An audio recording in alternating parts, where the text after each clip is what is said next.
Hello and welcome back to another episode of Generation Films. My name is American Ben. When we think of Disney, we often think of our childhood, spent riding magic carpets across the sky, pulling swords from stones, and fighting off mighty Hun armies. Oh yes, the enchantments of Disney animation are many, the stories of which permeate every facet of American society. The morals and messages of such films are so deeply ingrained in the American psyche that we all seem to just operate on the assumption that lions are affable beasts and that deer are the good guys. Okay, I mean, lions are cool, but deer? Deer are like the worst people on earth. The point is that along with their mesmerizing visuals, catchy music, and unforgettable characters, Disney films are loaded with messaging. Of course, this has been said before. Disney films are often darker than their surface narratives suggest. I mean, Pinocchio is the most disturbing 88 minutes you'll ever witness on screen, and that includes the entire canon of Japanese horror. Nonetheless, we know this. We know that Disney films are darker than meets the eye, and almost all of them have been analyzed to death. That said, one film that no one seems to ever give more than a passing thought is Atlantis: The Lost Empire. After all, while the movie does have a cult following, it's not considered a Disney classic. It's not one of the cool kids. And yet the truth is that the film is rather blatant with its messaging compared to the more well-known Disney stories. Specifically, it's a critique of Western capitalism and imperialism. Now, just a note before we get into this here, I'm not espousing any sort of personal opinion one way or the other in this video, aside from positing what certain elements of Atlantis' plot intend to convey to the audience. Be a capitalist. Be a communist. I don't care as long as you watch my videos. So I'm just putting this analysis out there for you to weigh in on. Okay now, the movie tells the story of a human expedition to find the lost city of Atlantis. It begins in the ancient city, with the Atlanteans having a really bad day, probably a Monday, as a cataclysmic tidal wave smashes down upon their streets. The Queen of Atlantis is then sucked up into the air and merges with this weird crystal energy, leaving her daughter and husband, the king, behind. We then move forward a few thousand years to 1914 Washington, D.C., where Milo Thatch is working as a cartographer and linguist at the Smithsonian Institution. Milo has inherited a passion for all things Atlantis from his late grandfather, an explorer who in his lifetime was the laughingstock of his profession for his unrelenting obsession with the lost city. Milo, however, is undeterred by his grandfather's legacy, and he seeks to convince the higher-ups at the Smithsonian to fund his planned expedition to find Atlantis and bring back a sample of the special power source which, according to legend, is contained within the city. The Smithsonian's board of directors are portrayed as a bunch of seedy-looking fat cats who want nothing to do with Milo's wacky plans. Their appearance emphasizes wealth and crookedness more so than knowledge and esteem. Milo's boss, Fenton Q. Harcourt, is not interested in committing funds to an expedition that could easily lead to nowhere. Harcourt and the other directors all seem to be living very comfortably, and thus see no reason to risk wasting money on big ideas that could result in massive failure.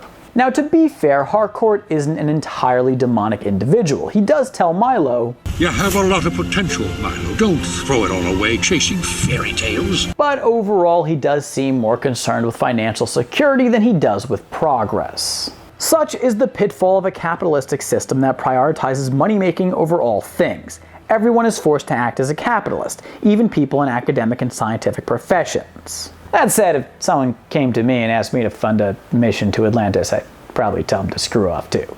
Anyway, given the director's intransigence, Milo returns home where he finds a woman has broken into his pad, and he reacts rather well to the intrusion, all things considered. The woman, Helga Sinclair, brings Milo to Preston B. Whitmore, a multimillionaire industrialist and philanthropist who reveals to Milo that he funded a successful expedition to recover the Shepherd's Journal, an ancient manuscript that purportedly contains directions to Atlantis. Whitmore knew Milo's grandfather and had promised to fund a mission to find the lost city if the Shepherd's Journal could be found first. Whitmore feels compelled to live up to the bet he agreed to and asks Milo to take part in the expedition, along with a crew of specialists led by Commander Lyle Tiberius Rourke. What is it with evil rich people in 3 names or a middle initial? It's like first name, last name. That's what a normal person goes with. The team sets out and ventures deep into the sea, following a supposed route to Atlantis. Along the way, they run into a giant mechanical lobster and lose most of their crew in the process of escaping the mysterious creature. We see the crew bound forward with little hesitation as to what they're walking into, even drilling through artifacts to get to their destination. We witness here the intersection of capitalism and imperialism, whereby there is nothing sacred to the capitalist but money. And the imperialist does not restrain himself from running over what is sacred in order to expand his power. Vladimir Lenin actually wrote a book called Imperialism, the Highest Form of Capitalism, in which he posited that imperialist colonialism is the final stage of capitalist development, as militaristic expansion can continually ensure greater and greater profit. As a military commander privately hired for this expedition, Rourke is an apt representation of the imperialist capitalist. When the crew finally gives up for the night, there's some time set aside for character exposition. The team members all have blue-collar, working-class backgrounds. My family owned a flower shop. We would sell roses, carnations, baby's breath, you name it. And you get the feeling that they all agreed to be dragged along on this reckless, dangerous mission for the sake of money. No, seriously, I mean, the movie is pretty direct with this. Maybe you're just in it for the money. Money. Money. I'm gonna say money. The movie isn't suggesting that the crew members are greedy and selfish. They simply hail from a society that doesn't provide them enough means to be able to turn down morally questionable job opportunities that likely entail serious injury and/or death. I'm saving up so my papi and I can open another shop. These people are helpless cogs in the capitalist machine. Chief Mechanic Audrey, who comes from humble beginnings, laments that her father never wanted daughters. Well, I took this job when my dad retired, but the funny thing was he always wanted sons, right? One to run his machine shop and the other to be middleweight boxing champion. Capitalism dictates that the value of an individual is measured by how much money he can be expected to make.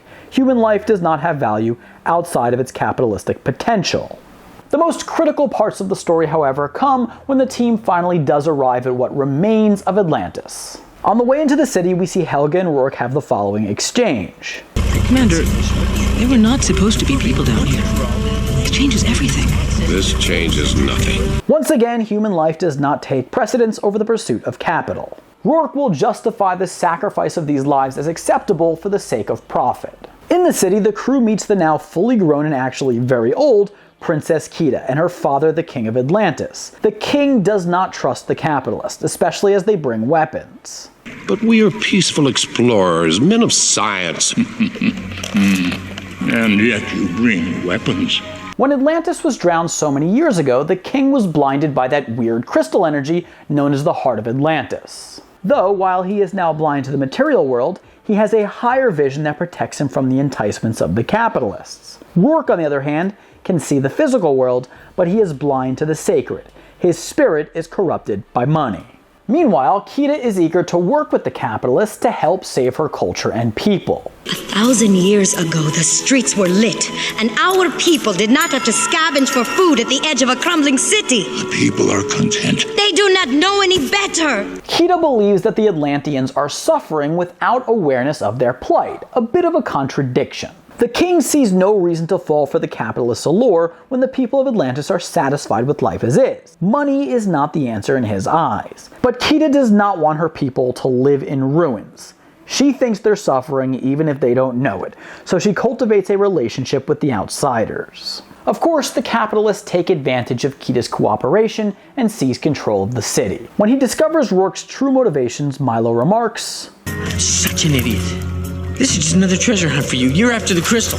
Oh, you mean this? Capitalists see everything as a treasure hunt, and if there is no treasure to be had, then there is no use to the hunt. Milo is sincere. He is there to explore and learn, but he was a bit unwise to lead the capitalists into the city.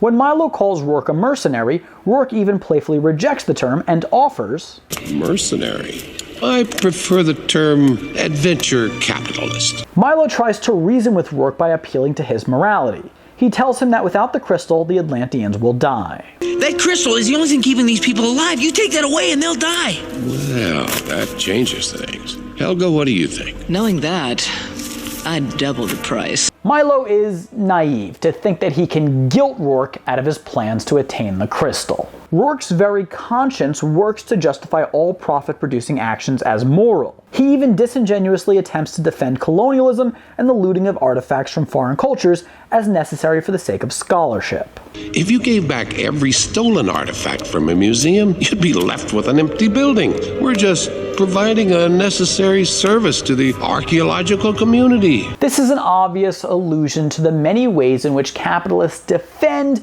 the unethical methods they employ to achieve profit.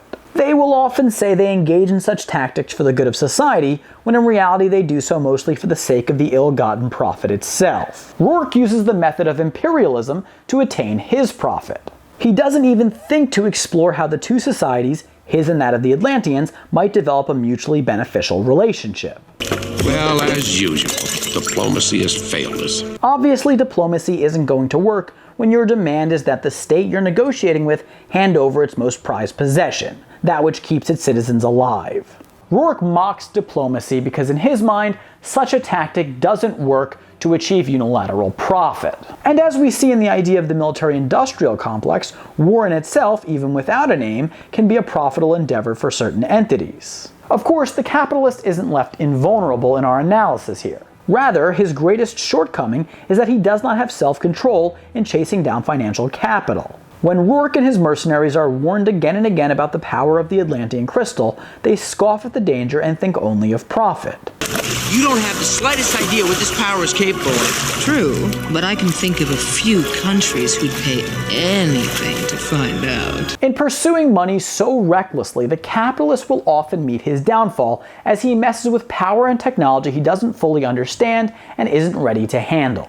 Rourke himself presses on despite the warnings from Milo, and finds the special Atlantean crystal power source known as the Heart of Atlantis. Sensing a threat and in order to defend itself, the crystal merges with Kida, infusing her mind and body with its powers. And what does Rourke and his crew do? They detain a living god. As we said, nothing is sacred to the capitalist. He is blind to the spiritual and worships only money. I mean, Rourke can literally see the magic of the crystal. He can see Kida walking as a godlike figure before him, and still, he is not moved enough to relinquish his selfish pursuit of profit. That is, to the movie's creators, the quintessential capitalist. Nothing, not science, not the health and well-being of the environment, not religion, can stop him. As Rourke tries to escape with the captured princess, the expedition crew turns on Rourke and backs Milo. You can't be serious. This is wrong and you know it! Remember, they are the unwilling capitalists, beholden to the dollar for the sake of survival. They are the working class. While the true capitalist, on the other hand, is guided only by money and no higher principle. We're this close to our biggest payday ever, and you pick now of all times to grow a conscience? Workers have morals, and because of their suffering in the capitalist system, they can empathize with Milo's struggle and that of the Atlanteans. When they reject profit to protect what is sacred, they reclaim the purity of their souls. Milo now goes to meet with the king, and the two have perhaps the most important conversation in the entire film. The king explains what the Heart of Atlantis is. The crystal thrives on the collective emotions of all who came before us. The crystal is a living force powered by the emotions of all Atlanteans throughout history. Perhaps we can think of this amalgamation of emotions as the collective sentiments of a nation, whether in the form of anger, grievance, sadness, and so on. These emotions expressed together become a single conscious nationalistic entity that endows the nation and its people with great power. But as this power grows unchecked, it tempts its wielder to use it for domination over others. In my arrogance, I sought to use it as a weapon of war, but its power proved too great to control. Power corrupts the spiritual society and turns it appetitive, and thus the capitalist is born, and out of the capitalist comes the imperialist. This is why at one point the king says to Kida, What they have to teach us, we have already learned. The version of Atlantis that the expedition crew finds is post-capitalist, and content to reject the allure of gold and other materialistic pursuits. Eventually, Rourke's unrestricted pursuit of profit does indeed lead to his demise. The Atlanteans live happily ever after, and Milo's crew, sans Milo, returns to the surface and to their respective homes. A happy ending for sure, but perhaps not an entirely traditional one. We might normally expect that at the end, somehow the cultures of the Western world and Atlantis meet and develop a harmonious relationship. Yet instead, the crew agrees to keep the discovery of Atlantis a secret, and the movie ends with the lost city rebuilt to its former glory. This seems to imply that the prosperity of Atlantis is best achieved isolated from the capitalist world. There's a bit of a contradiction here, because indeed it was the Atlanteans' interaction with the people from the Western world that led to the rebirth of their city. However, to be fair, Milo is an academic, someone who is, according to this movie, a bit of a foil to the capitalist. Don't do this! Academics never want to get your hands dirty. Perhaps then, the message we can take from this is that non-capitalist societies must keep themselves sheltered from the venomous touch of capitalism. And everybody should just stay to themselves and all that whatever. That's the video. Hope you enjoyed it. Definitely excited to hear your comments down below. Do give it a like if you got anything out of it, or if you just watched it. Just hit the damn like button. It helps us out, I think. Subscribe to this channel. Hit that notification bell. And for now, my name is American Ben, and I'll catch you next time. Generation Films, peace.